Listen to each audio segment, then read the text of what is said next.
নমস্কার বন্ধুরা, ভৌতিক রহস্য চ্যানেলে তোমাদের সবাইকে আরো একবার স্বাগত। আজকে আমি যে গল্পটি এনেছি, গল্পটির নাম দুই পালোয়ান, লেখক শীর্ষেন্দু মুখোপাধ্যায়। আর এই গল্পে দুই পালোয়ানের নাম আমি তোমাদেরকে বলবো।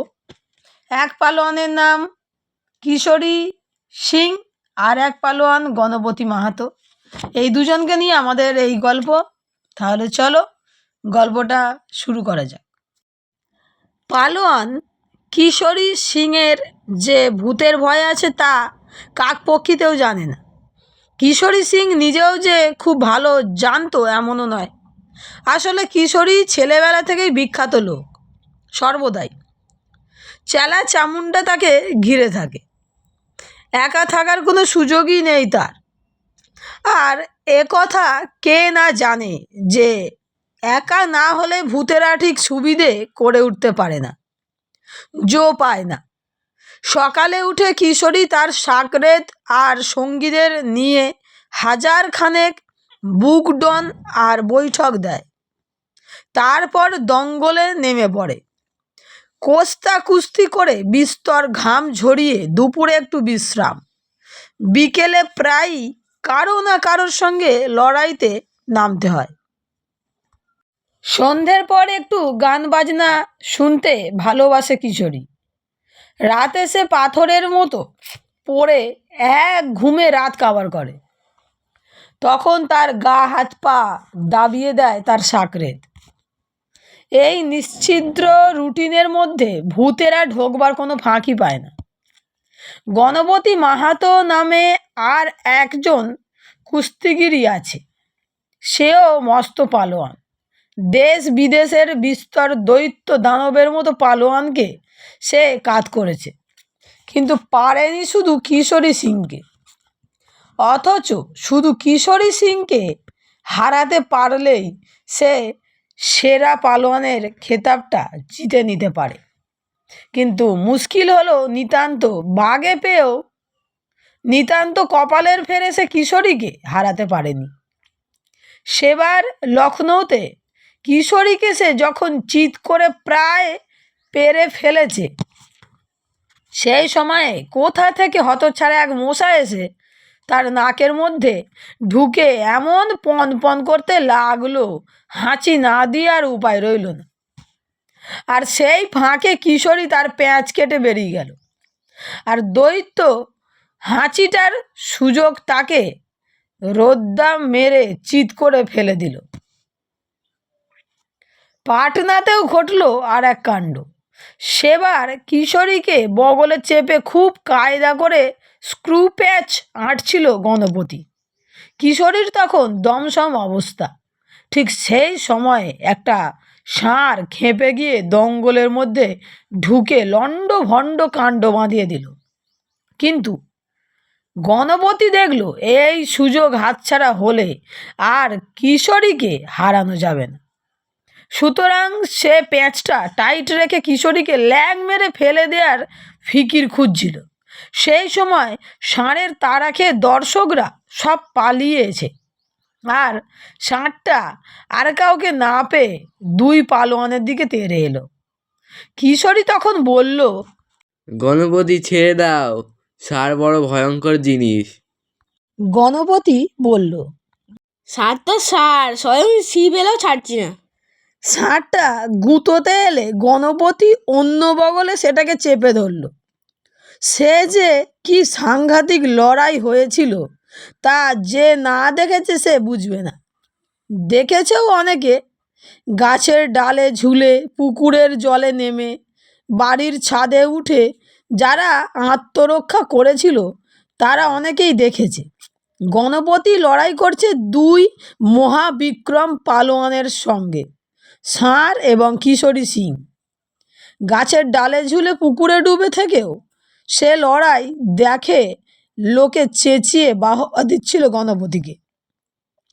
ষাঁড়ের গুঁতো, কিশোরীর হুঁড়ো, এই দুইকে সামাল দিতে গণপতি কিছু গণ্ডগোল করে ফেলেছিল ঠিকই। আসলে কোন বগলে কে সেটাই গুলিয়ে গিয়েছিল তার। হুড়যুদ্ধর মধ্যে যখন সে এক বগলে আপদকে জুৎসই একটা প্যাঁচ মেরে মাটিতে ফেলেছে, তখনও তার ধারণা যে চিত হয়েছে কিশোরী। কিন্তু নসিব খারাপ, কিশোরী নয়, চিত হয়েছিল ষাঁড়টাই। আর সেই ফাঁকে কিশোরী তার ঘাড়ে উঠে ল্যাং গুটি প্যাঁচ মেরে ফেলে দিয়ে জিতে গেল। তৃতীয়বার তালতলার বিখ্যাত আখড়ায় কিশোরীর সঙ্গে ফের মোলাকাত হলো। গণপতি রাগে দুঃখে তখন দুনো হয়ে উঠেছে। সেই গণপতির সঙ্গে সুন্দরবনের বাঘ পর্যন্ত রণে ভঙ্গ দিয়ে লেজ গুটিয়ে পালাবে। তার হুঙ্কার তখন মেদিনী কম্পমান। লড়াই যখন শুরু হলো তখনই লোকে বুঝে গেল আজকের লড়াইতে কিশোরীর কোনো আশাই নেই। কিশোরী তখন গণপতির নাগাল এড়িয়ে পালিয়ে বেড়াতে ব্যস্ত। ঠিক এই সময়ে ঘটনাটা ঘটল। ভাদ্র মাস, তালতলার বিখ্যাত 5 সেরি 7 সেরি তাল ফলে আছে চারধারে। সেই সব চ্যাম্পিয়ন তালদের একজন সেই সময় বোঁটা ছিঁড়ে নেমে এলো নিচে। আর পড়বি তো পর সোজা গণপতির মাথার মধ্যিখানে। গণপতির ভালো করে আর ঘটনাটা মনে নেই, তবে লোকে বলে তালটা পড়ার পরই নাকি গণপতি কেমন স্তম্ভিতের মতো দাঁড়িয়ে গালে হাত দিয়ে কী যেন ভাবতে লাগলো।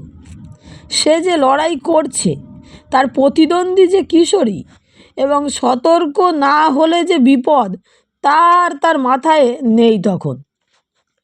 সে নাকি গালে হাত দিয়ে হঠাৎ বিড়বিড় করে তুলসীদাসের রামচরিত মানস মুখস্থ বলে যাচ্ছিল।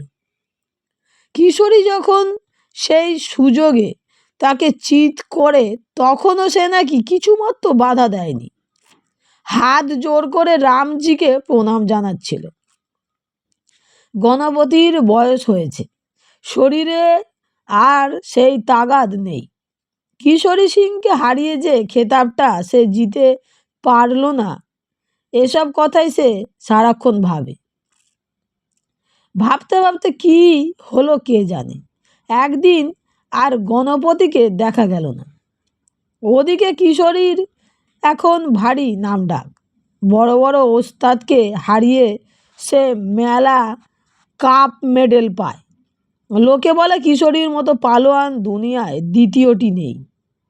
তা একদিন ডাকে কিশোরীর নামে একটা পোস্ট কার্ড এলো। গণপতির আঁকা বাঁকা হস্তাক্ষরে লেখা, ভাই কিশোরী, তোমাকে হারাতে পারিনি জীবনে, এই আমার সবচেয়ে বড় দুঃখ। একবার মূষা, একবার ষাঁড়, আর একবার তাল আমার সাথে বাজ সেধেছে। তবু তোমার সঙ্গে আর একবার লড়বার বড় সাধ, তবে লোকজনের সামনে নয়। আমরা দুই পালোয়ান নির্জনে পরস্পরের সঙ্গে লড়াই করব। তুমি হারলে তোমাকে গুরু বলে মেনে নেব, তুমি হারলে আমাকে গুরু বলে মেনে নেবে। কে হারলো কে জিতলো তা বাইরে কেউ জানবে না, জানবো শুধু আমি আর জানবে তুমি।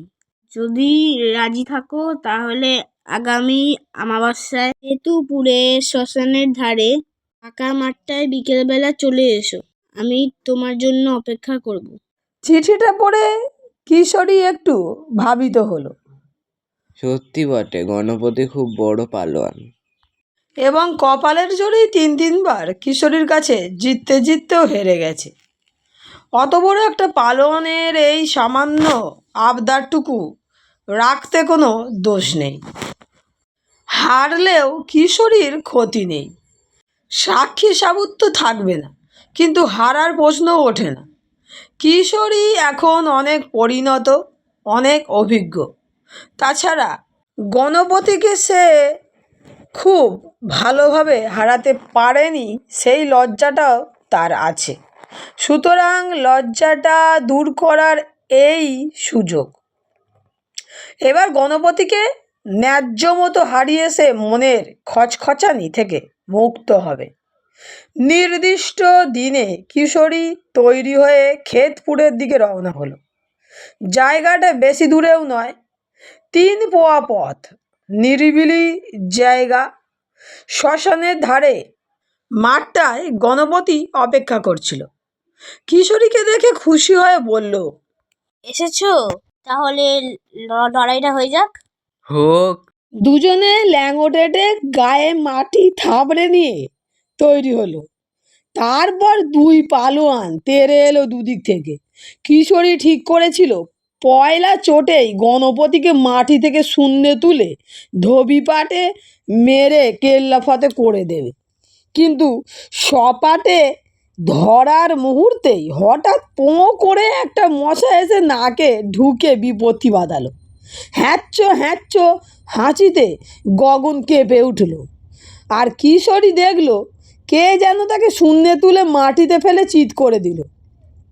গণপতি বলল, আর একবার।